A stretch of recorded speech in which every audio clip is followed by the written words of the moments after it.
Hello and welcome to this week's episode of BariAftercare, the podcast. Tonight our topic is consider the viewpoint, overcoming the fear of failure or overcoming the fear of regain. That's what we're going to talk about tonight. And I hope you can't hear my dog back in the background. She is chewing away on a bone. I get her those meaty bones at the grocery store from the butcher. But dang, she is going to town on that thing. All right, so tonight I'm going to start by telling you a story, one that I didn't make up, but I'm stealing because it really fits with our topic for tonight. Then I'm going to take the message from the story to fit the goals of tonight's episode, which are the goals of weight loss and the fear of regain, the fear of failure. There are two really strong messages that I hope you take from this episode, which I'll share in just a minute. And then finally, we'll wrap up by talking about ways to deal with those fears of failure or the fears of regain before we close the episode. So the story that I'm going to tell you, I heard at church on Sunday. And as many of you know, I totally love Andy Stanley. He's the pastor of our church group, I guess. It's North Point Ministries. And he told a story as part of his series that he's doing right now. And the story went like this. So, Andy, you get the credit for this. But he told the story of a mom who took a young girl, like 5-year-old girl, to swim, to be on a swim team.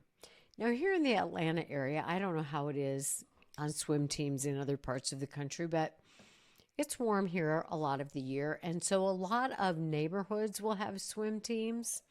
So, and my grandsons are on a swim team. So I've been to watch some of these swim meets. And so the girl, she was 5 years old and she participated in every one of these swim meets during her 5-year-old season. And that girl was Miss Congeniality. She met so many people. There wasn't a person she encountered that she didn't chat with. She was just a social little girl, and she had the best time at her swim meets. But she won no races. In fact, she came in last every single time. So the next year was her 6-year-old season. And again, she was part of the swim team, and she loved going to her swim meets. And again, she was having the best time. She met so many people. She chatted with all the kids. She chatted with the parents. Well, this one particular night, and what they do is they write what races you are in on your forearms in Sharpie. And that's when the kids know what race they're in, and the parents know when to line them up, and etc. So the mom is writing on her arm, and she says to the girl, "Now you go out and you win this race." And the little girl looked at her mother with great surprise, and she said, "It's a race?" Come to find out that the little girl's perspective was that she was at a swim meet. And the goal of a swim meet was to meet people. And she was so happy because that's what she had been doing. She had been meeting people. Her perspective was not to win a race. Her perspective was to do what she thought you did at a swim meet, and that was to meet people. Precious little story, and it's going to pertain because perspective is absolutely critical in the weight loss journey. Perspective has everything to do with the fear of failure and the fear of regain. So we're going to take the message of a person's perspective and we're going to apply it to both of those issues related to this journey that you have decided to take of weight loss. Now, it may not be your first rodeo, as they say, You may have done other weight loss programs in the past. You may have experience with having lost weight only to regain the weight, hence a fear of regain or a fear of what you might perceive as a failure. So let's look at the reasons you decided to get serious about losing weight. Now, this is something I bring up in almost every podcast episode, but I did a little bit of a deeper search. Not very deep. I got the AI version of the answer to my question, but it gave me a lot of information, and I'm going to share that with you. And I'm sharing a little bit more detail related to the reasons that people give for wanting to lose weight. And over the last 20 years, in the thousands and thousands of pre-surgical evaluations I have done, I've asked this question to every single person. What are your reasons for wanting to lose weight? And there are two main categories, and I'm going to go over these in more detail than I usually do because I want you to think about the perspective that you went into the weight loss process with, because that perspective is likely very different, maybe in complete opposition to your fear of failure or your fear of regain. So when people talk about wanting to lose weight, it's usually in relation to two things: health and quality of life.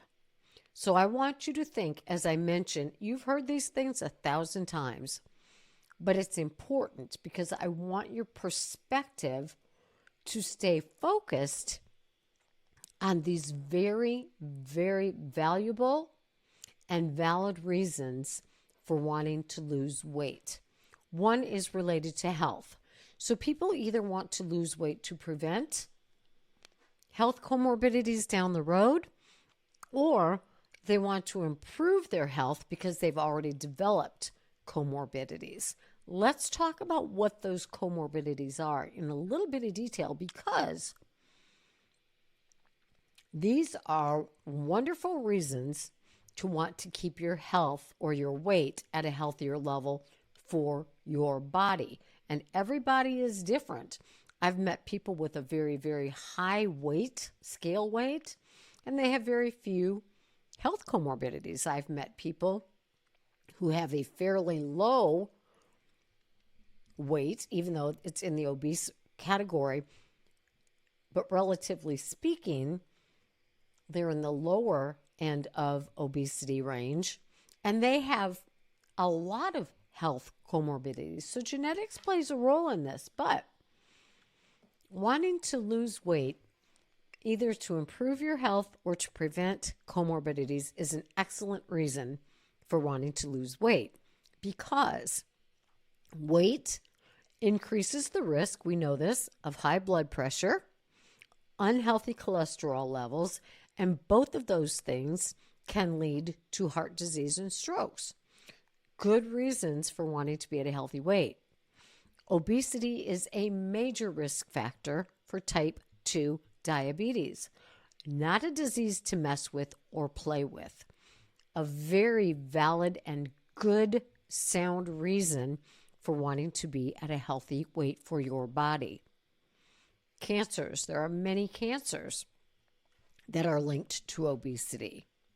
Sleep apnea, osteoarthritis, fatty liver disease, a number of digestive problems, polycystic ovarian syndrome, infertility, gout, kidney disease, pregnancy problems, sexual function problems.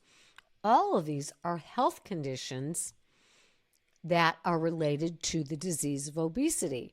So if you have these and they are related to your weight, wanting to lose weight to get rid of these, or wanting to stay at a healthy weight for your body to prevent these medical issues, is very, very, very wise.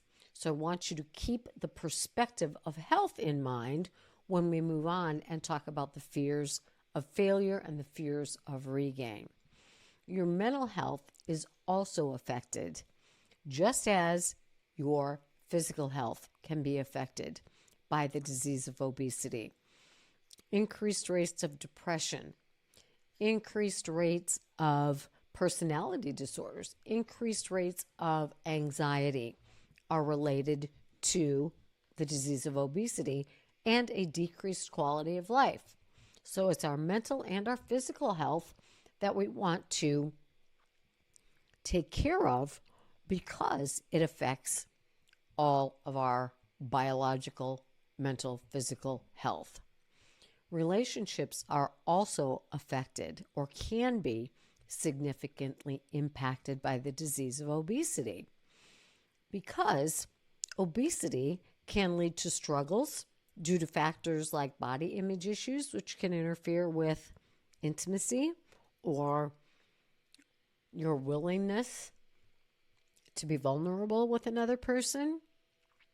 Obesity can impact relationships because of self-esteem, which suffers if you're not happy with the way you look or the way you feel about your body. There's a great social stigma, as we all know, associated with being obese. Potential difficulties with intimacy, which can affect a relationship's level of satisfaction or the stability of a relationship, especially for people who are experiencing weight-related discrimination or feel really uncomfortable with their body in a romantic setting. Also, if you've got a negative self-perception, this can really affect your relationships because you're feeling inadequate. And when you're not bringing your best self to a relationship, the relationship is definitely going to suffer or be negatively impacted by your own negative self-perceptions. We talked a little bit about the social stigma, and this is real and perceived. There is a social stigma that is real. It affects jobs. It affects, participation in social groups, in interactions, societal attitudes.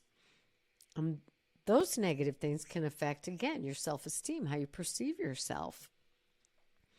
And then if you're the person who is suffering with the disease of obesity, you may perceive some social stigma, even if it's not happening, because it's a fear. It's also a reality. And sometimes even when it's not taking place, you think it is, or you're feeling like it is. There's an impact on your ability to participate in activities. Obesity can affect your physical limitations to a great deal. So it's hard to participate in shared activities with your family, with your friends. This can cause frustration with you, with your friends, with your family members, and that can cause strain on your relationships.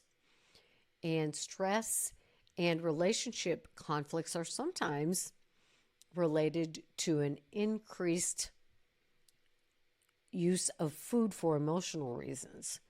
So there's stress in the relationship, maybe related to your weight, maybe not. But any kind of stress can increase emotional eating. And that further contributes to probable weight gain, and that only perpetuates the cycle, causing more problems within yourself and in turn in the relationship. And then we have your partner's perception. Your partner may have no issue with your weight, or they may struggle to support you if they constantly hear you say you're wanting to lose weight but not doing anything about it. Or if that's an issue for them, dealing with that themselves, but that can interfere in the relationship. You may feel pressure. They may be pressuring you to address weight issues, or they may experience concerns about their attraction issues. So a relationship, whether it's an intimate relationship or family relationships, is definitely affected by the disease of obesity. Sometimes a person who struggles with the disease of obesity, they might have difficulty initiating relationships. They may have trouble starting friendships or intimate relationships because they're fearing rejection, because they assume other people are going to be turned off or reject them because of their weight. Studies also show a correlation between higher BMI and lower reported relationship satisfaction, particularly for women. So there's a lot of studies that are going to confirm this. If your weight is higher, you have lower relationship satisfaction. And that may be because of partner issues, or it may be because of internal issues that you're struggling with yourself. Communication challenges, right? It's hard to discuss obesity openly because there's fear of rejection, fear of hurt feelings, fear of breakdowns, fear of resentment, which also interferes with relationships. And believe it or not, there's an increased risk of infidelity where one or more partners in the relationship are struggling with obesity, because some individuals may seek validation outside of their relationship because they feel unattractive, they feel undesirable. And so sometimes they go outside of the relationship to get that validation and engage in relationships, physical or otherwise, that make them feel wanted or attractive. So there's all kinds of relationship issues, health issues affected by the disease of obesity. So when I ask somebody, what are your reasons for wanting to lose weight? These are really good reasons. You want to improve your health, you want to improve your relationships, and you want to improve your quality of life. This includes all kinds of things. It can be related to personal hygiene. People, this is not a little thing. It can be very embarrassing to not be able to reach certain body parts when you're trying to clean them. It can be very humiliating for a person to not be able to fully be able to dress themselves. It can be embarrassing to have someone help you put your shoes on and tie them. So personal hygiene is a thing that is an important and really good reason for wanting to decrease weight, so you can reestablish the ability to engage in these behaviors on your own. Simple things like crossing your legs or being able to walk. So these physical activities, it's not just exercising, but yes, being able to engage in exercise without being too winded or too fatigued or having so much discomfort. Being able to walk and keep up with your family members or your friends so you can be included. Climbing stairs. So many people, we take that for granted because it's not an issue. But if you're suffering because of your weight, these things that so many people take for granted are really difficult. And so losing weight, having these as valid reasons for wanting to lose weight are really, really important. And having the perspective focused on these daily activities of living is a good thing to do. Keep your perspective there. Being able to get up out of a chair or not worry when you go into a room that you're going to break a piece of furniture. Being able to bend over and pick something up off the floor or reach for something off of a high shelf without fear of falling over. These are important things. And then there's the whole social. We are social beings. We are built for social activities. And the more that people gain weight, the less likely they are to feel comfortable, both physically and emotional, participating in social events with friends or even going out with family members, your kids' school events, your partner's holiday parties, your own work holiday events, or your own work outings. So any kind of, sports leagues or line dancing or getting up at a wedding and moving your groove thing, whatever it is, or traveling. A lot of people would like to be able to travel and being overweight and obese makes it very difficult. Dating makes it even scarier. It's scary to begin with.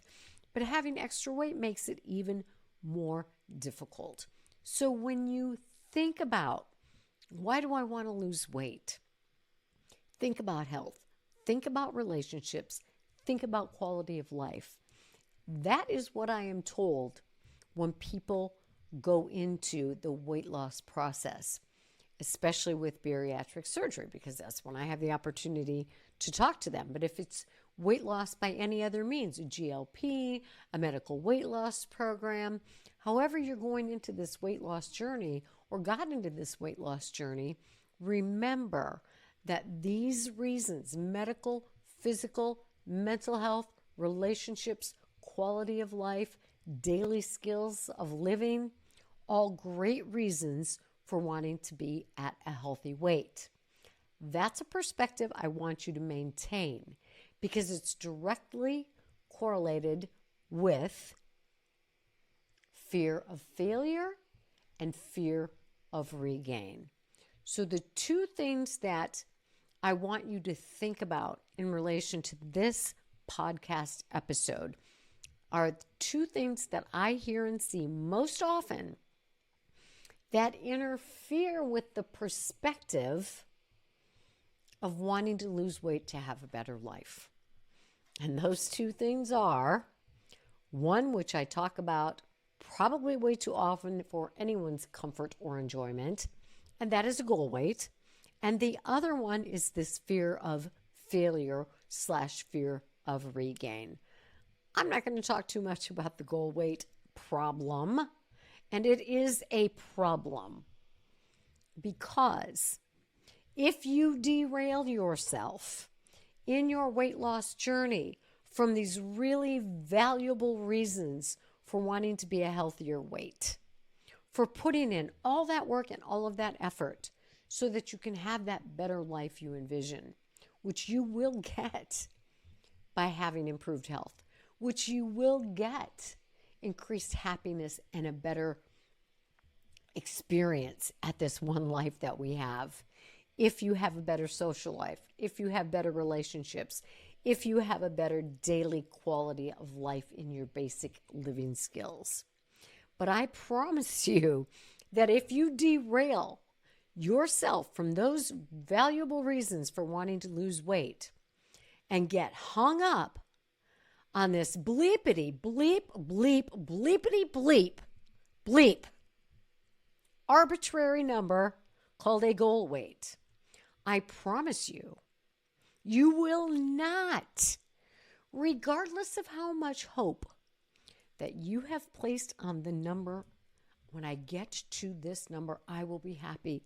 When I get to this number, I will have all the friends I ever wanted. When I get to this number, I will have the best relationship ever, ever, ever. When I get to this number, I will be promoted to Queen of the Universe and Queen of my company. And I will be promoted to the most influential influencer on the social media. And I will have more likes and more friends than anyone could ever have imagined. And I will be living my happily ever after. No goal weight will ever do that for you. Being healthier and not having to worry about medications and physical limitations and feeling better about yourself and engaging in healthier social relationships and healthier intimate relationships and being able to take care of yourself. Now that will lead you to a healthier level of happy. That will lead you to a better level of self-esteem. That will lead you to a much happily ever after than a single number ever could. And that's why I say you get derailed by a goal weight. That is not a valuable reason for wanting to lose weight. And nobody in 20 years has ever told me that they want to lose weight for a particular number. But many people, once they're on the journey, derail. And I am going to say derail in the least healthy sense of it, because it takes you back to diet mentality, a place you want to leave behind you forever and focus on living fully. A goal weight takes you back to a diet mentality and puts you right back, puts your perspective, that perspective on doing what you've always done, which will get you what you always got. How happy has it made you to strive for a goal weight? And if you've gotten to that goal weight, how happy did that make you? And how long did you stay at that goal weight? If that made you happy, it made you happy for only however long you stayed at that goal weight, which is probably 5 minutes, because that's how quickly our weight can fluctuate. So perspective, maintain perspective. A goal weight is an unhealthy perspective for wanting to have a happier life, for wanting to be a better version of you in all areas of your life. Improved health, improved relationships, and a better quality of your life. Those are a healthy perspective in terms of wanting to live happier, have a fuller, richer experience in life. So goal weight is one of the two things that can really interfere with a healthy perspective related to weight loss. The other thing that can, there's probably many, but I'm focusing on these two. So when I say two, I'm not saying there are only two, but these are two of the things that can interfere with you reaching those really healthy goals you've talked about for reasons you wanted to lose weight. The other one is fear of regain / fear of failure. And let me tell you something. When your perspective, when what you are focused on, when your thinking and your vision becomes narrow on a goal weight or this fear, oh my God, what if I fail? What if I regain? What if I fail? What if I regain? It's going to be almost impossible to keep your weight off. So,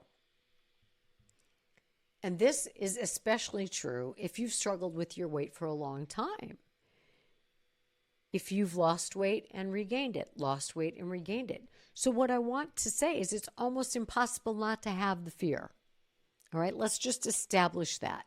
So we're going to establish that this fear of regain, this fear of failure to maintain a healthier weight is a natural thing. So give yourself a lot of, take the pressure off yourself to think you're not going to have the fear of regain or have the fear of failure. You're going to. Not dealing with that fear, which is almost a given, is what's going to be a problem.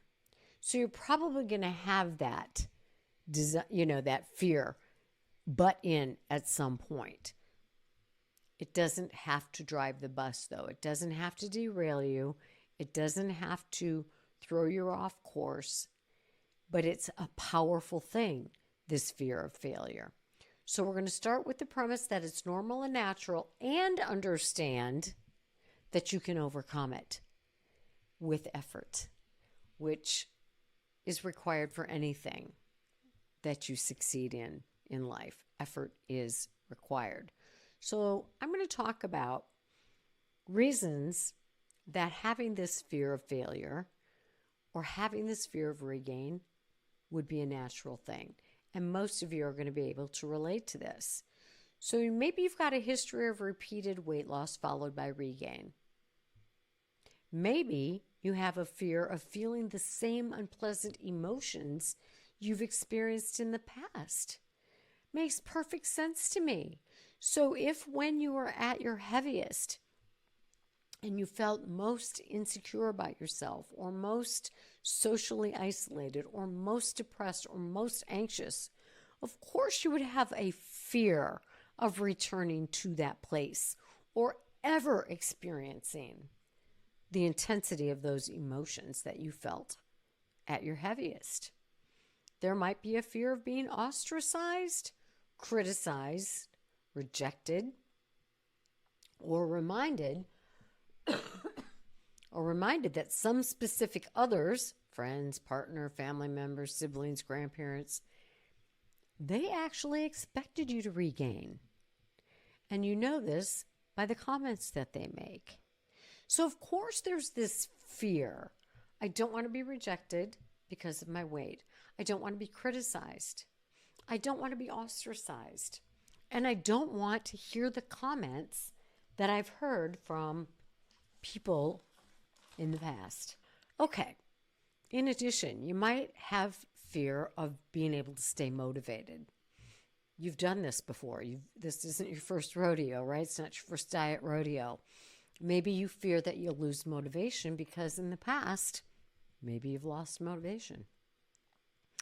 There might be fear related to the power that emotional eating has had in your life in the past.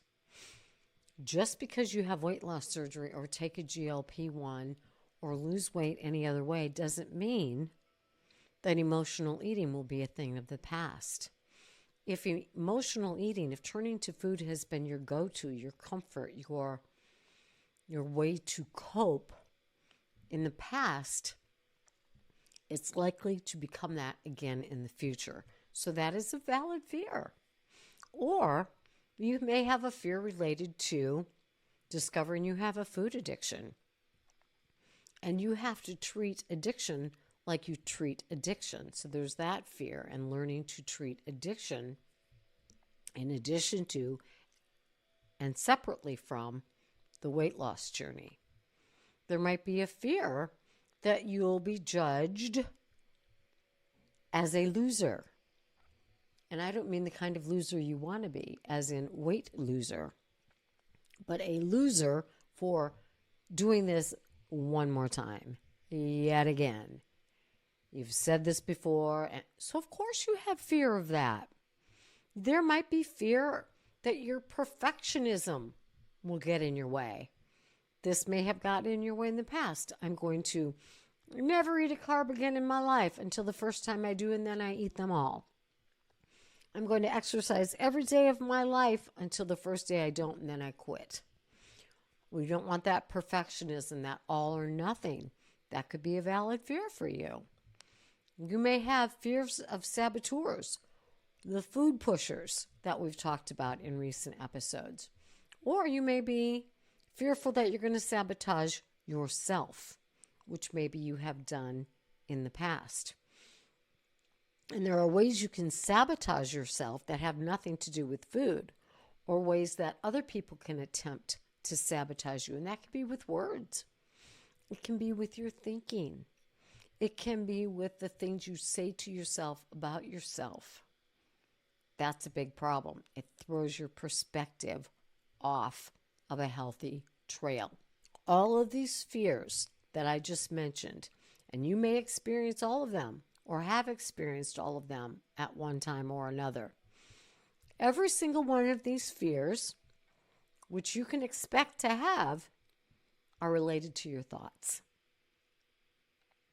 And thoughts, as we know, are related to feelings.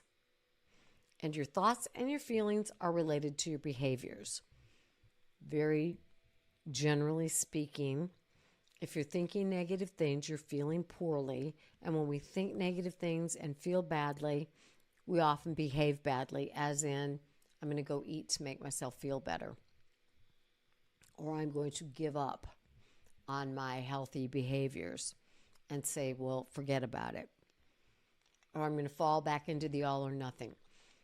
So, one of the things we have to focus on here is putting our perspective on our thoughts as opposed to letting our perspective be solidly rooted in our fears. Fears are thoughts. I have this fear of all those things. Those are thoughts. I'm thinking that I'm thinking and I'm feeling fearful about this. I'm thinking about people sabotaging and I feel fearful. I think about emotional eating and I feel fearful. I think about experiencing the emotions I felt in the past, and I feel fearful. So we have to work on how we're thinking so it doesn't lead us into that fearful pit that can have a very downward negative cycle and lead to unhealthy behaviors. So it's imperative, necessary, absolutely essential that you change your thinking. You get your thoughts off of regain and onto the process of doing. Let me explain that. There is some science behind the idea that you move in the direction of your most dominant thoughts. Therefore, if I think often and regularly throughout the day about, I fear regain, I fear failure, I'm afraid to fail in this, I'm going to overeat, I'm afraid I'm going to not follow through with my plan, I'm afraid I'm going to quit exercising, I'm afraid I'm going to... All that fear is leading you right toward your fear. I fear, I fear, I fear. We move in the direction of our most dominant thoughts. I'm walking right into the snake pit of fear and the behavior that I am fearing. So if we want to move in the direction of our most dominant thought, what does our most dominant thought need to be? I choose health. I choose health. The thing I love about this thought being your dominant thought is that it affects every area of your life. And I like to say that in BariAftercare, we go beyond bariatrics. Because bariatrics is one aspect of your life. It is not who you are. It is part of your life. Other parts of your life include relationships, your job, your finances, your spirituality, your role as a parent, your role as a spouse, your role as a child, your role as a friend, your role as a whatever it happens to be. The weight loss doesn't need to take over your life. If I say I choose health and I make that my dominant thought when I'm in a situation where I'm confronted with a choice and I choose health and the choice happens to be the greasy fried whatever or the grilled version of whatever, and my dominant thought is I choose health, I might be more likely to choose the grilled whatever. If I'm in a conversation with my partner and things are escalating a little bit, we're having a little bit of a tiff, and I think I choose health. Health in my relationship means, rather than saying, why don't you just listen to me? I say, I'm not feeling heard.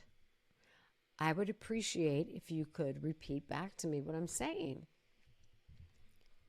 If you are with a child and you're becoming frustrated and your dominant thought in your life is I choose health, your response to the kid, instead of saying, how many times do I have to tell you to clean your room?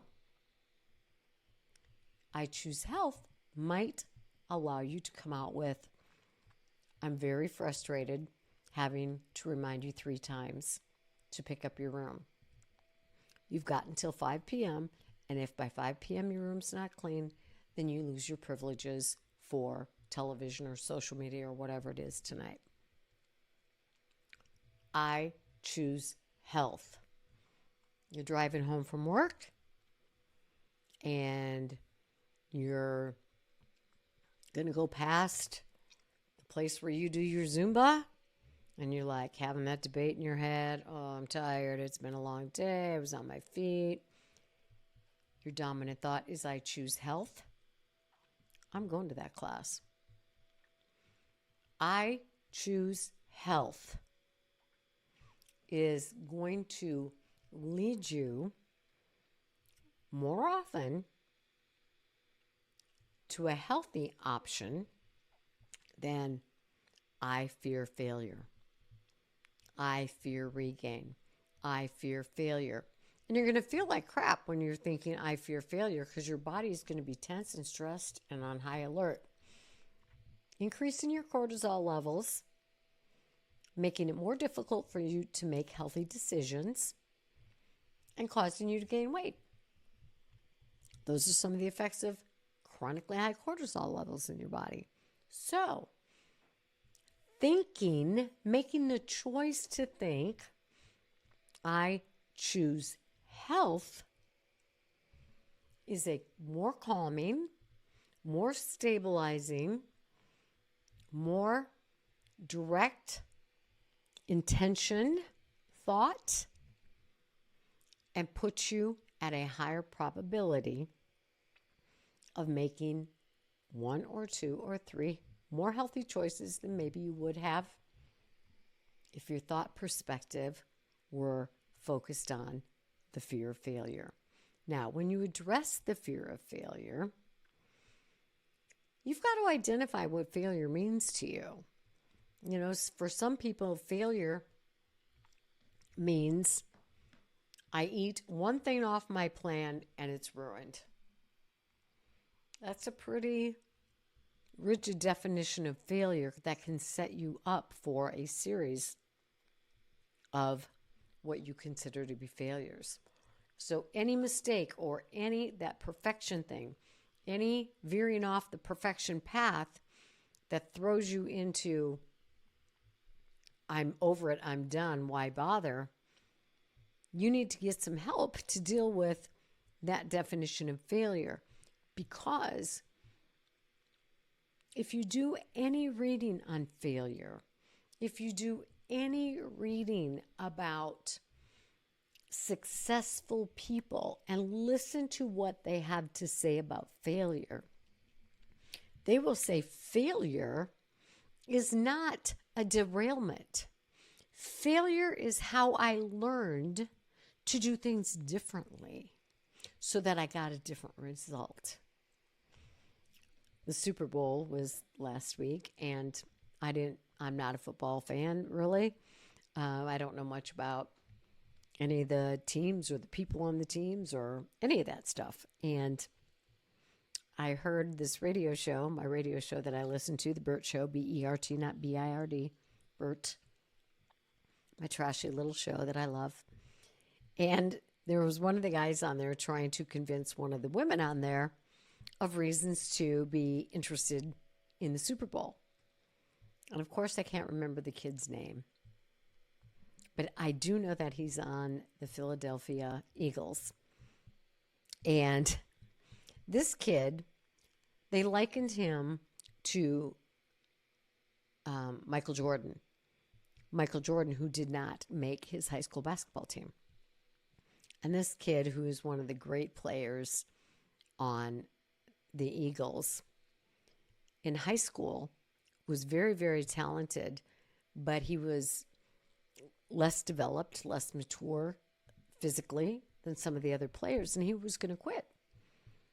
But he had a coach who saw so much promise in him, and he said, don't quit. You're very talented. You've got a lot of gift. You just need more time.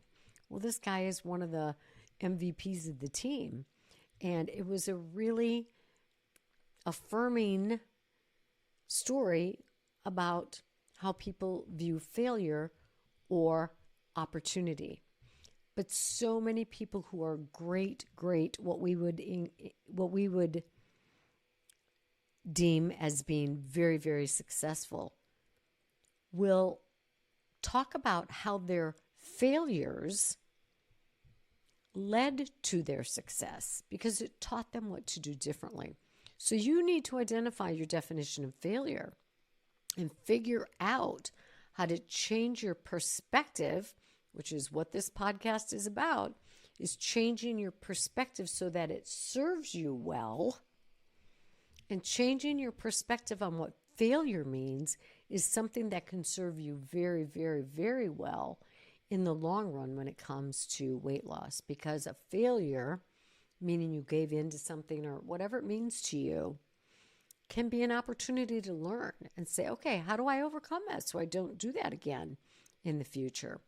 But sitting down and really giving some thought to what does failure mean to me can help you identify the thoughts that you need to change and the perspective, the way you look at things, the way you view things, that can lead you into a positive direction.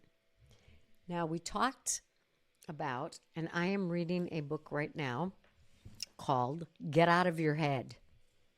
And one of the things I like about this book is that it says, have an interrupting thought. And I love this. And the interrupting thought can be in any situation. I have a choice. I have a choice. In the field of psychology, we talk and study about an event and a reaction or a response. So a reaction would be like I'm not thinking about it, I'm just reacting to whatever the impetus was or the event was. Whereas a reaction is a more thought out response to whatever took place. So emotional eating can be a reactive kind of behavior. If you insert this interrupting thought, and if this thought is, I have a choice, it gives me just that little pause to change my perspective from my automatic behavior is to eat when I'm upset to I have a choice. I can eat or I can go outside and stomp my feet. I can eat or I can journal. I can eat or I can call my friend. I can eat or I can do one of many options that would be healthier for me and not involve harming myself with food, leading to my thinking I'm a failure. So I love the idea of having this interrupting thought. We did a workshop about the book Let Them the other night, the book Let Them by Mel Robbins. And one of the things she talks about in the book is I have a choice. I always have a choice. And this is a very empowering statement because when you feel defeated or when you feel like you're a failure or when your thoughts are failure bound or regain bound, it's not a very empowering feeling. You feel like you've been defeated, you've been deflated, you don't have a choice. Why bother? All that negative spiral. When your interrupting thought is, I have a choice, and then your mantra is, I choose health. What a powerful, empowering duo. I have a choice, and I choose health. Wow. I am now taking matters into my own hands, and sometimes I may not succeed. Sometimes there may be emotions that seem to get the best of me. That's okay. It's going to happen. We are not perfect beings. But if I can interrupt a reaction and have a healthy response 2 or 3 times a day when before I couldn't, I call that progress. So we're looking for progress, not perfection. Always, always, always. So identify what failure means to me. Think about how you can change that perspective. And when things happen in your life, as they will about 1 billion times a day, remind yourself, I have a choice. I can yell at my kid or I can speak kindly. I can criticize my husband to hurt them or I can share how I feel. I can hide away in my office or I can go to my boss and just be honest about being behind on my project. I can ignore my mom's calls, or I can let her know that if she called to talk about my weight, I'm not interested in the discussion. If she'd like to talk about more pleasant things, I'm all in. I have a choice. I choose health.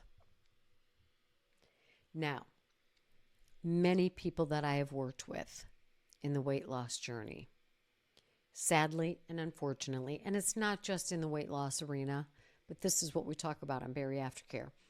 It's everybody. It's everybody in the world. A lot of people in the world are victims of childhood trauma. It could be what somebody might consider to be minimal trauma, or it can be horrendous trauma or abuse or neglect or whatever. It doesn't matter. If you had childhood trauma and you haven't fully processed it, that can overtake you emotionally. And that's oftentimes when we react rather than respond, because the emotions get the best of us. They are triggered by something in the present, but they invite an avalanche of emotion from a past event or past events, plural, that also heap the emotions on us. And sometimes those get in our way. Another way past trauma or abuse can really, really interfere with weight loss success, or I choose health in any arena of life, is because it really does a number on how you feel about yourself. If you have really low self-worth, if your self-talk is negative most of the time, no matter what we're talking about, please get some help, because you're not going to be able to work through these things on your own. And working through them is going to be a gateway to being able to remind yourself that I have a choice and that I can choose health. But if you're sabotaging yourself with old messages that just play over and over and over in your head, and the messages are so powerful, and you don't believe in yourself, that will get in your way of success in many areas of your life. So if that is a thing, please do the best thing for yourself and get some therapy. If your fear of failure or fear of regain is related to prior weight loss efforts where you lost motivation, or you started sabotaging, or you didn't stick with it long enough to develop habits, or, if it's not related to childhood trauma and you're one of those lucky people, then it should be easier to remind yourself, I have a choice. I have a choice. All day long, I have a choice. I'd write it on your hand. Get one of those temporary tattoos. Use a black marker like the kid in the swim meet where she went to meet people, not to win the race. Because you are here to win at life, to win at having happiness and being your best self, and being able to stand up for yourself, and being able to set boundaries with other people, and being able to say no to food, and being able to set limits for yourself, and being able to follow through with your food planning. That's what we're going for here. That's the perspective. Winning at becoming a better version of yourself. So identify your definition of failure, tweak your perspective on that, remind yourself, interrupt your negative thinking on any level with, I have a choice, I choose health. The other thing that I would really encourage you to do is listen to episode 106 in BariAftercare podcasts.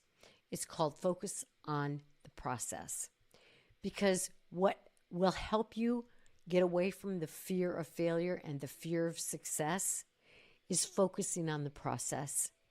And your process has been very laid out for you, especially if you've had a bariatric surgical procedure. You eat protein every 4 hours-ish, whatever the dietitian told you. You drink however much water you were told to drink. You take the bariatric vitamins. You minimize the processed foods. You do the meal prep. You do the movement. You stick to the process. That way I'm focusing on what I'm to do, not focusing on the fear of failure, not focusing. We move in the direction of our most dominant thoughts. Do the next wise thing. Do what's next in your process. You have a bariatric process. It's called the Gotta Do'ems. You've got the behavioral gotta do's and you've got the psychological gotta do's.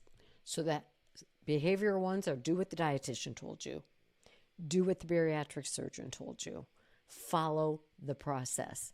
The psychological gotta do's are create that dang personal protection plan. I have a 4-step process. It's spelled out for you. You can write it out yourself. Use that.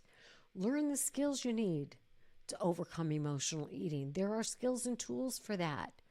Learn the skills for setting boundaries. Learn the skills for